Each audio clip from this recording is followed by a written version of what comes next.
Coming up on the Rock and Metal Faith Podcast, Immortal Fest Weekend 1. Find out all about the bands who are going to be there.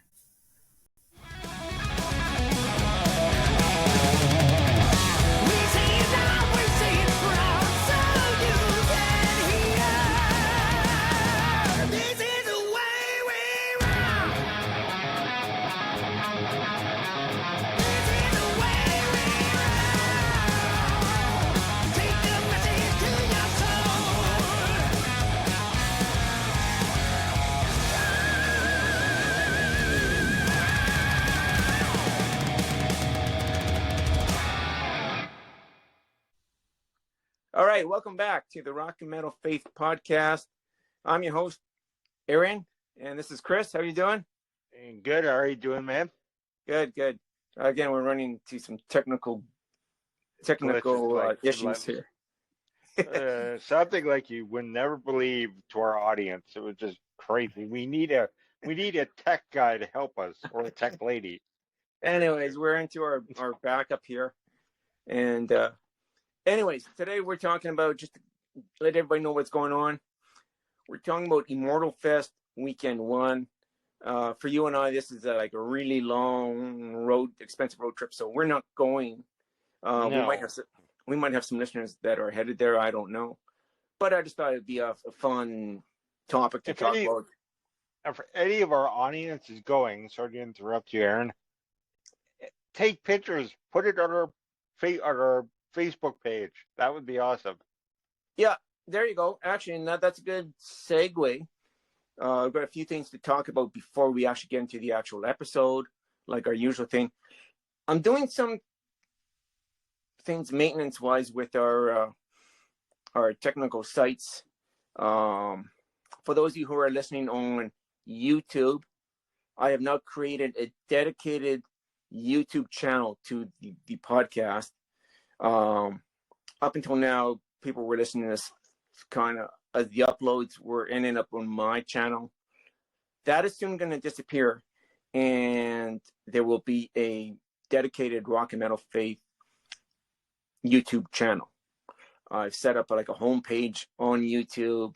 All the podcasts are now appearing there, and within a week of this coming out, I think the episodes are going to come down from my page. They will still be up there again on our the podcast channel type of thing like this. I'm going to put a link in this.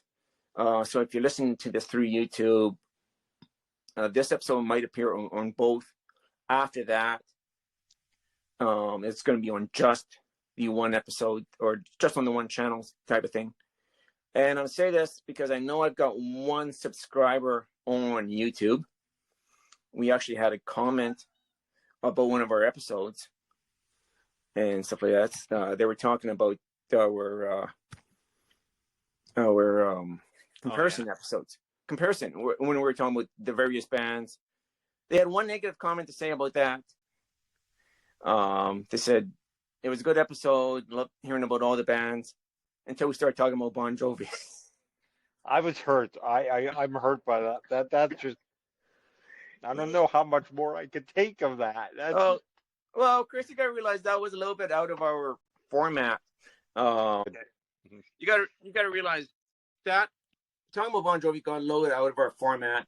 I thought that's kind of why I tagged it at the end of the episode and throw it in there, type of thing like that. So we got a dedicated YouTube channel.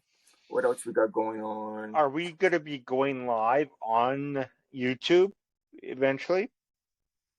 I don't know. That's a possibility. Maybe if we can get, like I said, good camera feed. Anyways, what else we got going on news-wise? Have you heard the new Striper song? Yes. What do you think of that? I like it. It's good. Stays with the original old stuff, but yet it's fast. It's nice and Striper-like, right? I know how some people may not like it, but wow, I like it. Yeah, I'm liking it. I think I'll end up buying the new album when it comes out. We have, actually, it's good. we're doing the podcast recording now. A lot of times I do the recordings, do the edits, get it all ready, and then some breaking news comes out after I've got everything done. But we've got some updates coming out. So yes, we know the new album is going to be called When We Were Kings. The cover art is out right now. Actually, I think you can even go to a lot of sites like Apple. I'm not sure about Amazon, and get pre-orders in already. I just want to move something here. I'm getting a lot of echo. I think it's coming from this. So I just want to move that so I don't get echo. There, try that. Okay. So yeah, the new album, When We Were Kings, will be coming out September, I think they said the 24th. And if you went to Apple, you can see the track listing already. Michael Sweet was on the Metal Voice. That's a Facebook page. And he was giving an interview about the album. They must have got advanced copy already, because they had already heard the album and talked about different songs on the album. Again, it's very heavy, very Striper-esque, kind of what they have been doing. Is the one thing they tried to do is change up the moods of the songs, where the verses might be written in a minor key and then switch to a major key for the choruses. For those who aren't musically knowledgeable, minor keys tend to create sad, downward type emotions, type of thing like this, wherein the major keys create happy, uplifting type of emotions. I'm not sure how well that came through, but from the description of various songs on the record, sounds like it should be good, and different songs creating different sounds. It's not just one solid theme throughout the whole record type of thing. Is it the same producer that's been working with them for years, or is it a new guy? That I don't know. Okay. And I didn't hear the whole interview that they did with Metal Voice. They talked about different things. Michael was in the news too, talking about how he does support backing tracks in live music to a certain degree. He says when they've used them, when they do it, it's because they're doing a song like Yahweh, which has like 100 voice chorus. Obviously they're not going to bring 100 people on tour with them and this and that. He says the band plays 100%. He sings 100%. They use it as a supplement to what they do. I'm kind of on the fence about that. Yes, maybe that sounds good. Maybe, I don't know. I'm of the opinion where I normally like live to sound live, and if you can't do a certain song to sound like the record live, that's okay. I still want to hear a live version of it, type of thing. But Striper isn't like one of these bands that relies completely on backing tracks where they're lip syncing or they're doing the Milli Vanilli to it type of thing, you know. Yeah. The Brave have released a new song called Knock Knock. I've heard it. It's been uploaded to our Facebook page. Sounds pretty good. It's kind of funky, rock, heavy. After a couple listens, I'm actually liking it. It's already making its rounds on the internet radio stations too. The other thing is, and we're going to be talking about them anyways, because they're going to be at Immortal Fest, Human Code, who is kind of like a super group of various musicians, has released 2 videos now. I actually sent them, or I think I sent them to our Facebook page. The first one, Breaking the Silence, actually I really, really like. The other one was Don't Kill the Messenger. Not bad. It's all right. Yeah, it's all right. I like the first one too. Yeah. And stuff like this. And I think that's what we got for news. Not a whole lot in the news happening, which is good because we want to kind of get through this episode. I do want to do birthdays like we normally do. And just seeing where we left off. Okay. May as well cover most of July because we're into July. I know we haven't done it. Anything in July yet, or at least birthday-wise. So we're kind of behind and then looking ahead. So July 2nd was Troy Thompson's birthday, born 1966. Troy Thompson is the guitarist behind Bride. He plays with his brother Dale. Dale does the vocals. Troy's the guitarist. And it's always the two of them in Bride with different musicians lining up type of thing. July 4th was Michael Sweet's birthday. Oh, okay. Born 1963. And then another Striper birthday was on same year, 1963, July 7th, Perry Richardson. And he's currently playing bass with Striper. Started out with the band Firehouse. And he's now playing bass with. This one is kind of out of our realm. This is more CCM. But it's a legend kind of in the CCM industry. So I figured, hey, we might want to mention her.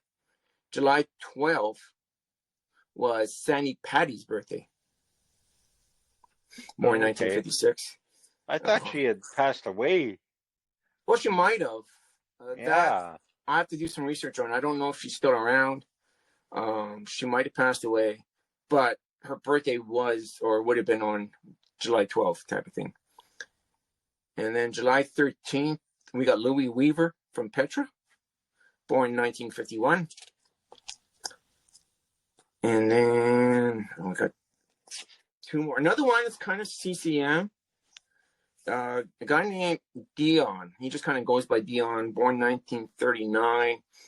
He's an old contemporary Christian musician type of thing. Lately, he's been doing a lot of blues-oriented stuff and collaborations with other artists, not necessarily Christian artists. But, there's a little, kind of like Michael Sweet when he does his collaborations with other people. It's not straightforward Christian lyrics, but you can tell some of the songs have Christian themes behind them type of thing. Yeah. And again, from Bride, Alexander Aposin. I'm not sure if he was a drummer or a bass player. Born 1981. He would have played with Bride in the later years then. I should have written down what years he was part of Bride, but I didn't. And then July 21st, born 1972, Corey Cooper from Skillet. Oh, yeah. And stuff. My close to our age. Yeah. Well, that's Corey. That's the wife. I'm getting old because my memory's failing me. Don't say that. Who's the main guy? Oh, John Cooper.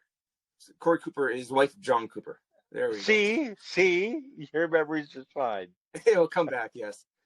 And actually, we could even start doing a few album anniversaries. Released July 21st, 1984, was the first release from Striper, The Yellow and Black Attack, and stuff like that. And that's good. Probably good for now. We got one more birthday in July. Actually, no. We'll do one more. Ryan Helm, who was formerly a member of Demon Hunter, born 1982, July 24th. So for all the Demon Hunter fans out there you go. Wow. We got a couple more at the end of July, but you know what? We'll leave that.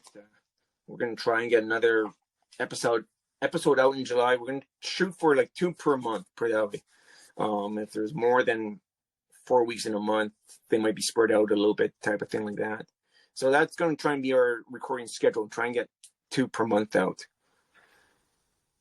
And I think we'll leave it at that.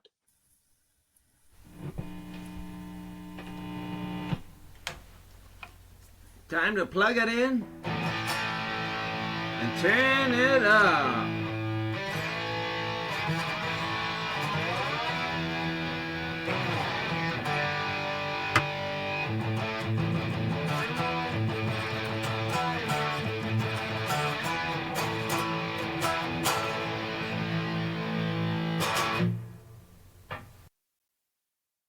So back in the day, when we thought we would start this plug it in segment, we thought we would listen to some good old songs that we used to listen to growing up, kind of reminisce. And then we started promoting new bands, new music, and that's fine too. But I just thought it would be fun to go back to your original idea with plug it in, play some great old songs from back in the day. This song I'm going to play is one of those songs from back then. And there was so much music coming out that you find you can't always check out everything by every band. But once in a while, there's a song that comes along that really catches your ear, you really gravitate to, even if that's all you hear from the one band type of thing. So that's the case of this one. This is from a band called Christovox. I think they had a couple recordings out. I'm not sure. I didn't hear a whole lot from them. I did hear this one song, which I thought was really good. This is It's Alright to Rock and Roll. Roll.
So yeah, we'll get into the episode then. Immortal Fest. Like I said, and I'm just thinking about this. We're from Edmonton, Canada, and there aren't any Christian music fests, which is kind of funny because the city of Edmonton itself is known as a festival city. We've got tons of other festivals.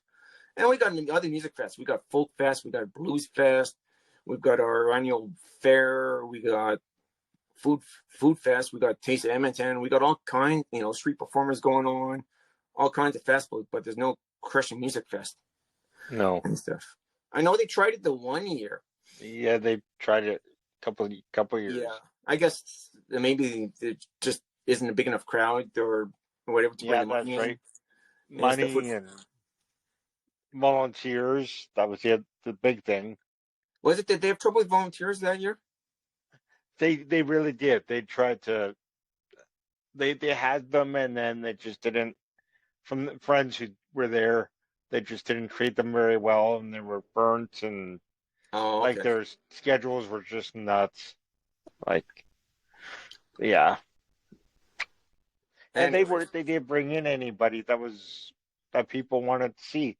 Yeah, I know. Like, I got excited because Guardian was there, but by that time, Guardian changed their lineup.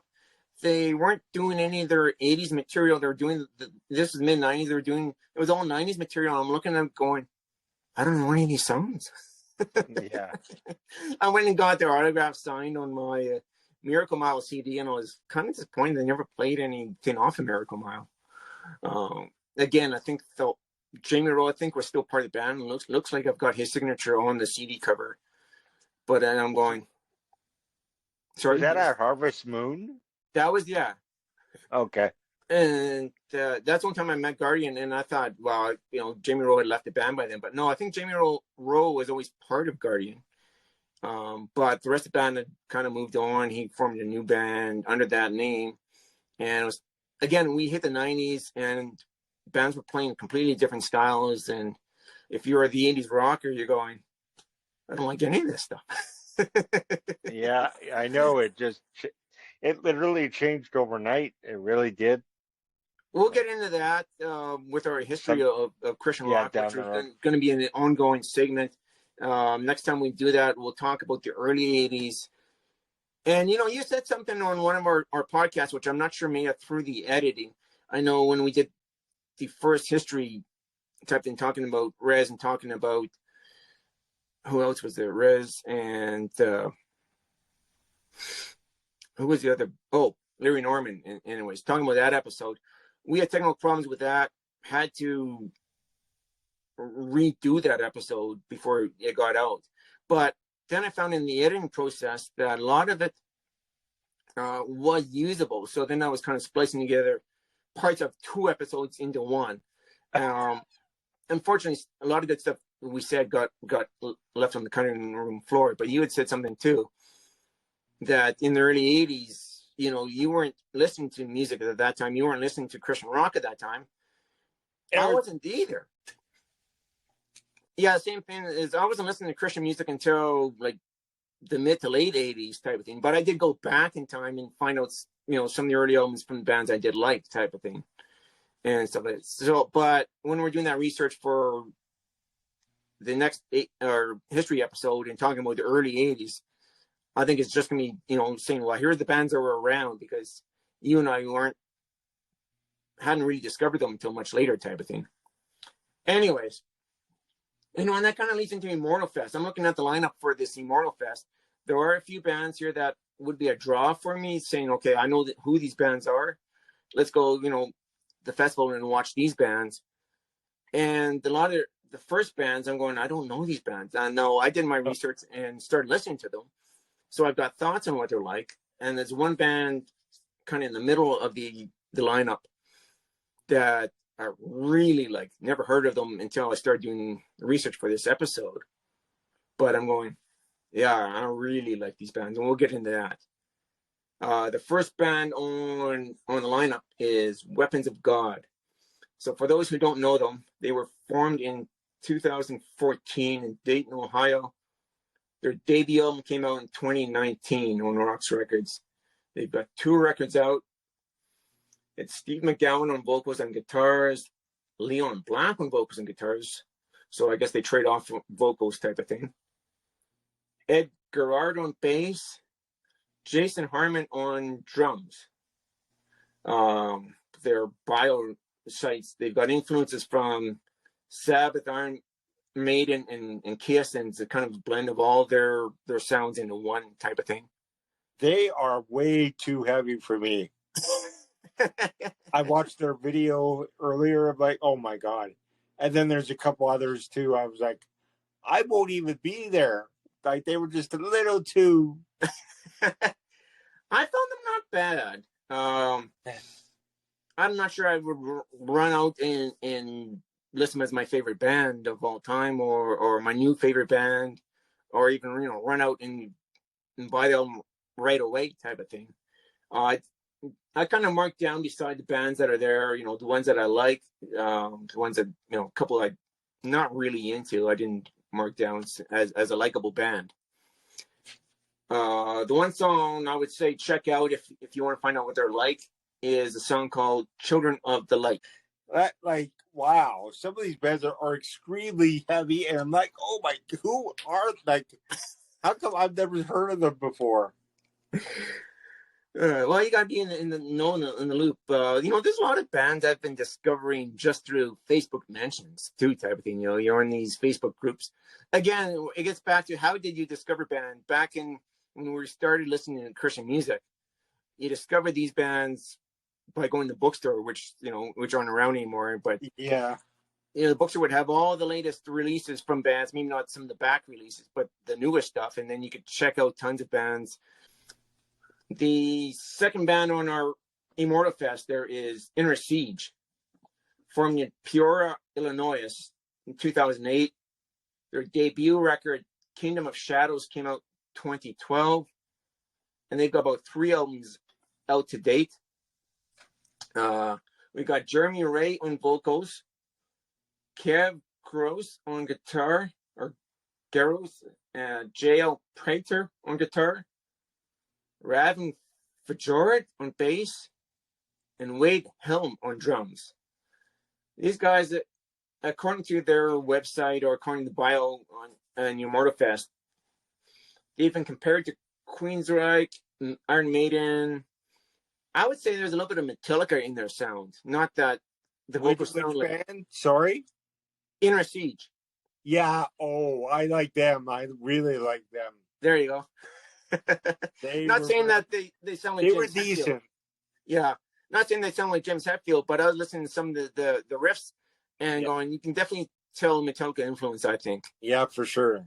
And stuff. And again, back in our comparisons, I know one guy was saying on Facebook there that when you say so-and-so sounds like this Christian band sounds like the secular band, everybody wants to compare the vocal styles, which makes a part of the sound of the band. And everybody's saying, well, why are we worried about what a band sounds like? But it's a good way of getting a frame of reference. And someone actually mentioned that too, that, if you're listening to Barren Cross, you want to know what does Barren Cross sound like? And you say, well, they sound like Iron Maiden. Now, if you like Iron Maiden, you're going to like Barren Cross type of thing. If you like... And the other thing is the audience, that's what the audience wants. Yeah. So what do you do? Like, as a band, you're stuck. You want it, obviously, in the Christian scene, right? People say, oh, but it's not for the money. Well, I'm sorry, but that's how you survive. Yeah. I mean, we could name story after story of bands who started out said, yeah, it's just for ministry. But then 6 months down the road, they're done. Yeah.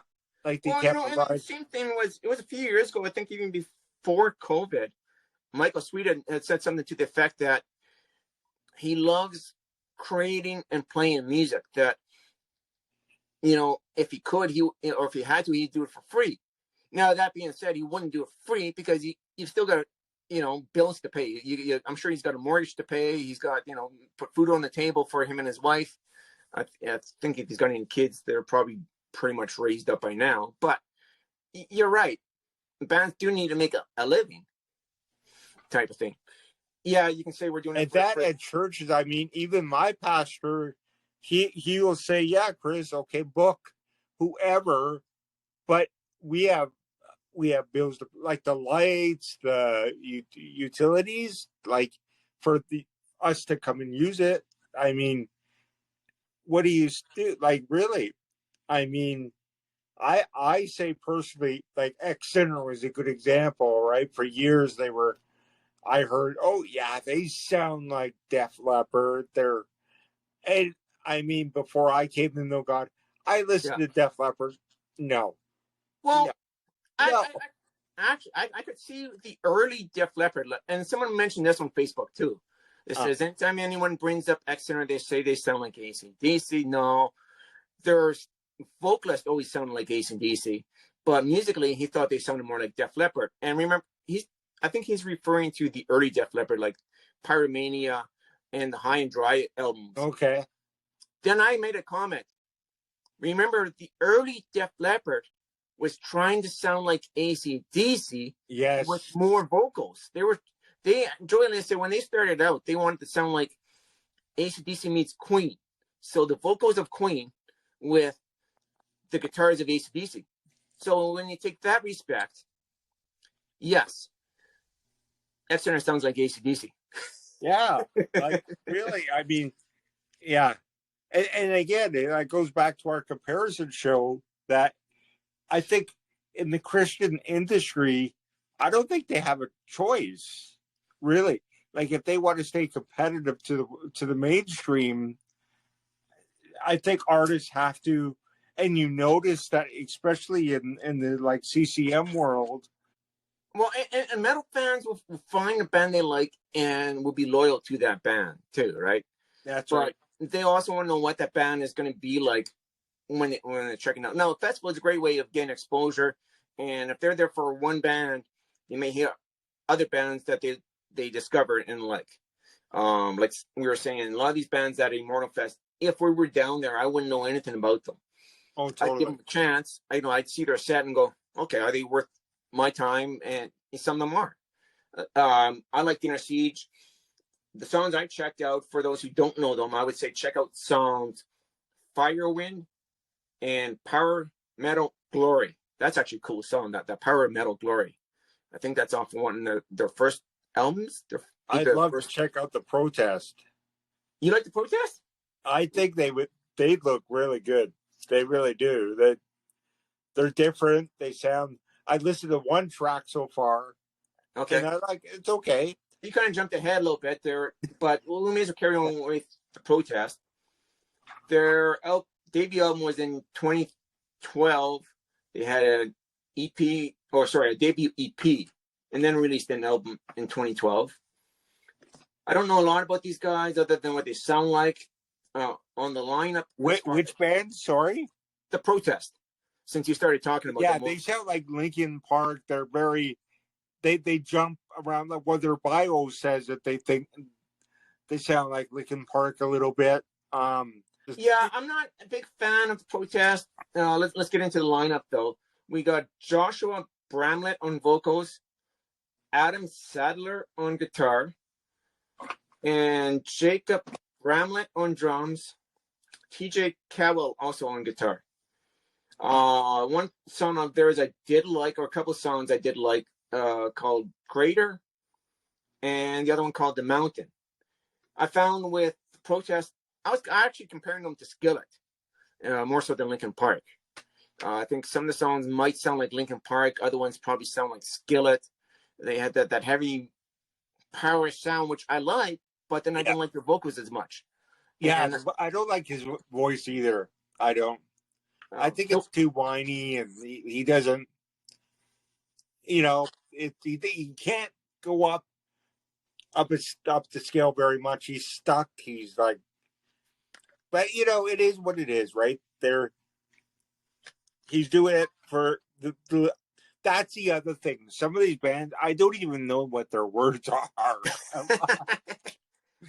and nothing wrong with that. I mean, there was a time when I liked that stuff, but then now I realize I want to know what I'm banging my head to. Now you're getting old.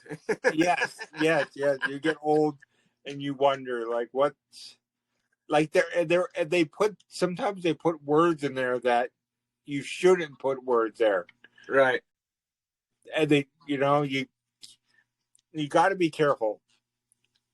What about let's jump back a band on the festival lineup there. What about the band Chaotic Resemblance? I didn't like them. No? No. I watched a video of them, and I'm like, no. I like them. Their vocals could be better. I don't hate their vocals. I think they could have a better vocal style, but I kind of like them a little bit. I liked a couple of their songs. I would definitely check out most of their last release called the Nazarene or Nazarites, something like that. Okay. Anyway, information about them. They were formed in Potu, Oklahoma. I hope I'm saying that right. I don't know. I'm not familiar with some of these smaller cities. Formed in 2006. Their first EP was in 2012, and the debut came out in 2014. Was called "Get the Hell Out." They've got a total of 2 EPs and 2 albums, and if my memory is correct, I believe they had Oz Fox from Striper help them produce their first album. And on the lineup, they were actually a 3-piece band. They got Travis McConnell on vocals and bass, L.A. Ellis on guitar, and Zach Fury on drums. These guys have been compared to Skid Row, and if you take the vocals out and just listen to the music, I can definitely see it. You and you alone are worthy. There's only one king who sits on the throne. There's only one lamb who's worthy to open the scroll. Jesus Christ, the Son of the living God.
It definitely sounds like Skid Row musically.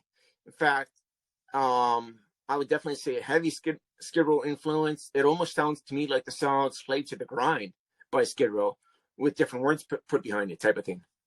So I think the influence is definitely there. I'm not saying they're trying to copy Skid Row. I just think they're heavily influenced by the band. They also released a video for a song called "Fairest Jesus." Not bad. Again, it's that's scratchy vocals, which I don't hate. I don't know if it's my favorite vocal style for this band. If they found a new guy to jump in and sing for them, I think would elevate the band. But I do like the band, put it that way. Definitely marked it down. In fact, I did buy a couple downloads from the band. So there you go. Those 2 songs mentioned, Fairest Jesus and Unto the Lamb. I really like that one, actually, Unto the Lamb. Next on the list is the band Spoken. Did you check these guys out? Yeah. They sound pretty good, too. I like them a lot, too. I'm trying to look at my notes what I said. Oh, I didn't write anything down. Darn it. But, yeah, they were good. They look like a more older group in their bio picture. Yeah. What I've gotten information-wise, they were formed in Nashville 1996. They took a 6-year break and we're back in 2013. So we're looking at 2007. So from 96 to 2007, they were active. And then 6 years break and back in 2013. They've released a total of 9 albums. Wow, they were busy. Yeah. And on the lineup, we got Matt Barrett on vocals, Dylan Levernock on bass, J.R. Barris, I believe. Geez, I can't read my own writing here on this. Anyways, J.R. Barris on guitar, and Jared Weisner on drums. Again, the stuff that I heard from them was more modern metal, I would say. That Skillet vein, modern-wise. And I was not big on their vocals. You like them? I didn't. That's good. We can have a difference of opinion. They were all right. They were okay. I don't know if I would go see them in concert. That's the I don't know. They just don't sound. I don't know. I could have. I guess if I compared them to the Protest or Inner Siege, I would go see Inner Siege. Right. Yes, those guys I liked quite a bit. Even Weapons of God. When you're looking at the Protest and the Spoken, I think what the style they were going for, their vocalist works.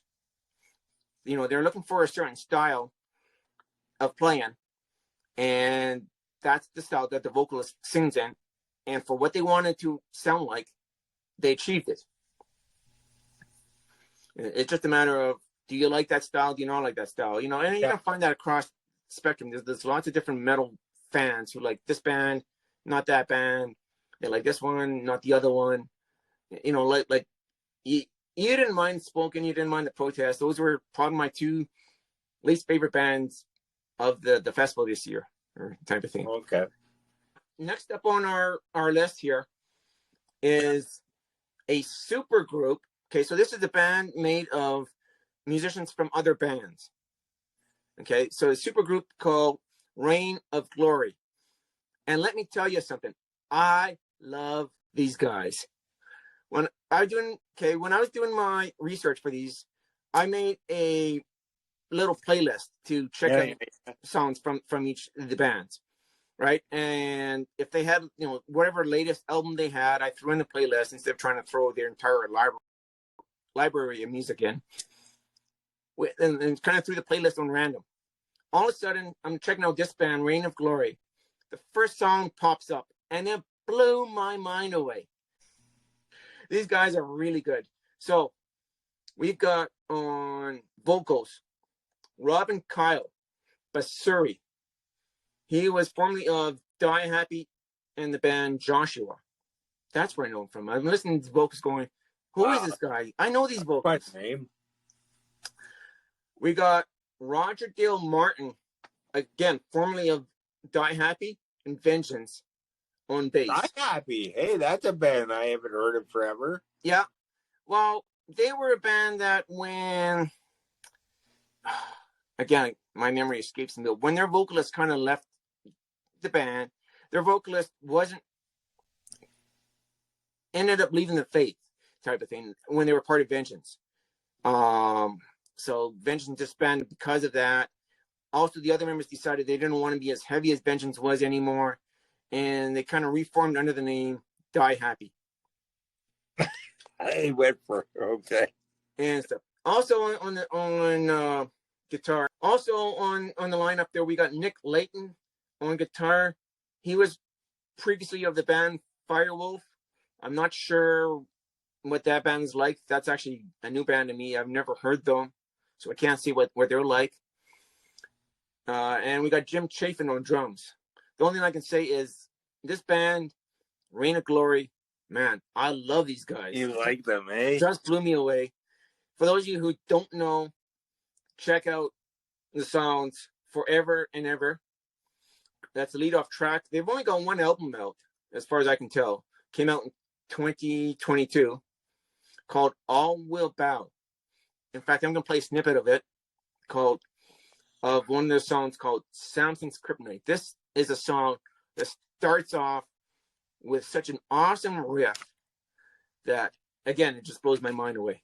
Okay, I'll have to. Well.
What do you know about, or what do you remember about the band Tourniquet?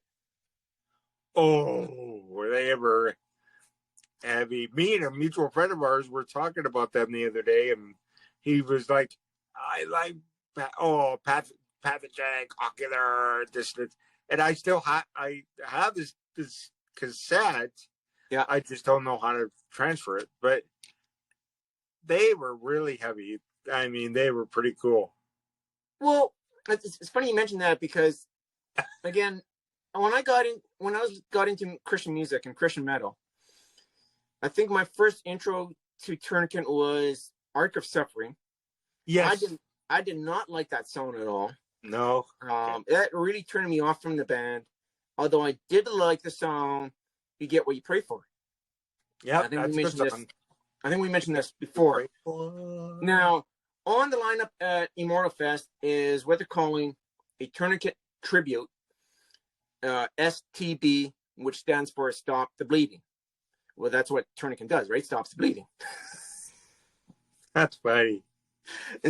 And it's because the original drummer for the band, Ted Kirkpatrick, has passed away. So they can't have the original lineup of Tourniquet.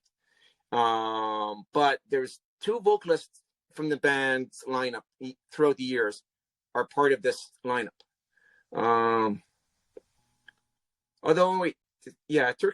Kirkpatrick did pass away. But appearing here, we've got three guys who were vocals for the band at different times of the band's career. Gary Lanier, who does vocals and his own guitar, Guy Ritter on vocals, and Luke Easter, who also does vocals.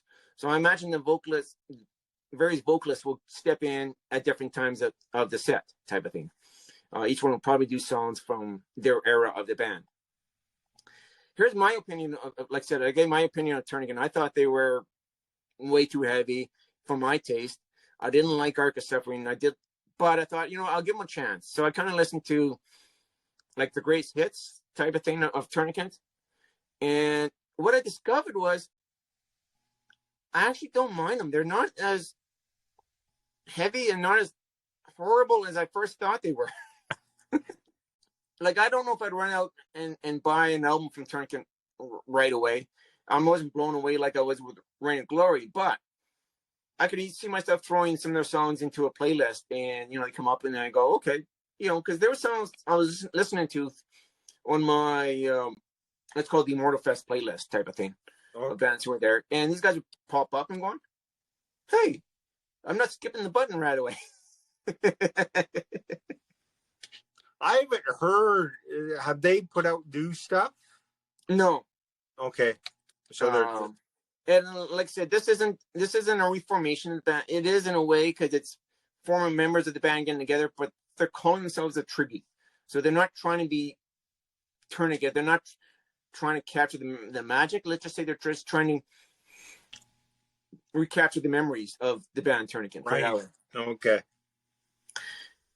Next up, and this is another super group. And we were talking about these guys at the start of the episode. They made the news with 2 new videos just came out. Human Code. Yeah. Who is fronted by Michael Drive, who was formerly of the band Barren Cross, and then had his own band called Gale Force. Now fronts this band Human Code. He's on vocals. George Okra was formerly of the band Deliverance and Recon on guitar. We got the drummer from Holy Soldier, Terry Admiral Russell. And Todd Libby from the band Worldview on bass. And, once again, I don't know anything about Worldview. I know Barren Cross, I know Deliverance, I know Holy Soldier. And then I thought, Todd Libby from who's Worldview? So I went and checked out Worldview. Those guys are pretty good too. They're not at Immortal Fest, but I think I might throw them into a playlist. But yeah, Human Code. So you like these guys? They were okay. I didn't really have any qualms. The guy could sing. I mean, the arrangement sounded really good. The mixing, and they sounded good. I mean, they would be, if I could, that would be somebody I would bring in. Right. Really. And yeah, I'm glad they finally released the video because I kept hearing about Human Code, but they didn't have anything on any of the streaming services, so I didn't know what they sounded like. They finally released the video, Break the Silence, and I listened to that, and I'm going, this is a great song. I haven't heard it yet. I'll have to listen to it. And that, I'm pretty sure I did share that to the Facebook page. Once again, we have the Facebook page. This will be a good spot, I guess, to do our little call to action here. For everybody who's listening, help us grow our podcast and keep getting the word out. Share this on your socials type of thing. Share this on your feed that you're listening to the podcast. We're available on various platforms. Wherever you're listening, obviously, we're available there. Yeah. But we're available on Spotify, on Apple, or on YouTube like we were talking about. We have a dedicated YouTube channel.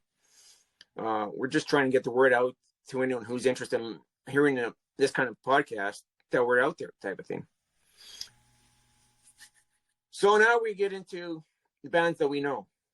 Yeah. Like Deliverance. Yeah. And again, I did listen to some of their newer stuff. I think you're right. They don't have that same energy that they had when it first came out. But remember, the members are about 40 years older now too. So yeah, they feel like we feel. Although I won't speak for you, but it's kind of funny because you got some bands that are in their 40 mark. Striper's hitting their getting ready for their 40th anniversary tours pretty soon. These don't seem to breaking astride at all. They haven't missed a beat. They're just as heavy, just as energetic as always. And then you get Deliverance, who've kind of stepped back. Now, not saying that they've gone really soft. They haven't. They just don't have that same energy that the first two albums had.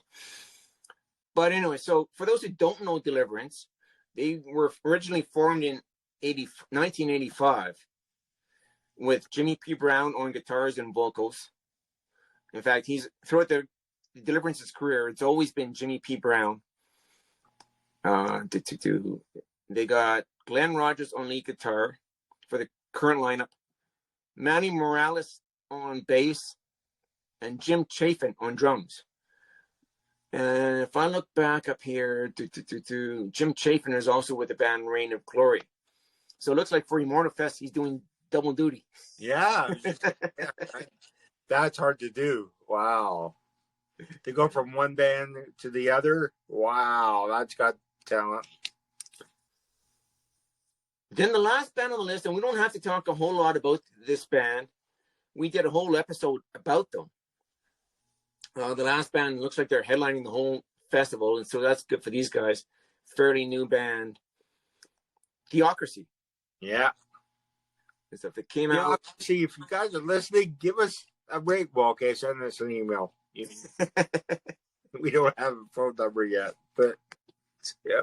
Don't know who Theocracy is yet. They've got 5 albums out. First one came out in 2003. They're from Athens, Georgia. We've got Matt Smith on vocals, Ernie Taupin on drums, Jared Oldham on bass, and Jonathan Hines on guitar, and Taylor Washington on lead guitar. So we did a whole episode. I really like that album, Ghost Ship. Yeah, they're awesome. And their last one, Mosaic, is actually making waves quite a bit too. Like a lot of fans really like the last one. That's a band too that they're kind of all over the place influence wise.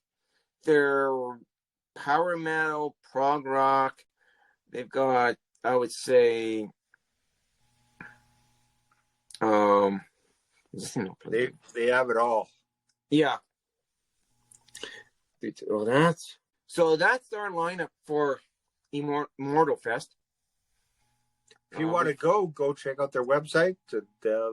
Let us know what your experience was. Yeah, let us know. Maybe that'll be good feedback. Leave a comment either on the podcast, or if you're listening to us through YouTube. I know comments are getting through on the YouTube channel type of thing. And let us know what band you would maybe go to see type of thing. Like, all right. And we'll talk to everybody next time. Keep rocking. God bless you all. And keep listening. We'll see you next time on the Rock and Metal Faith Podcast.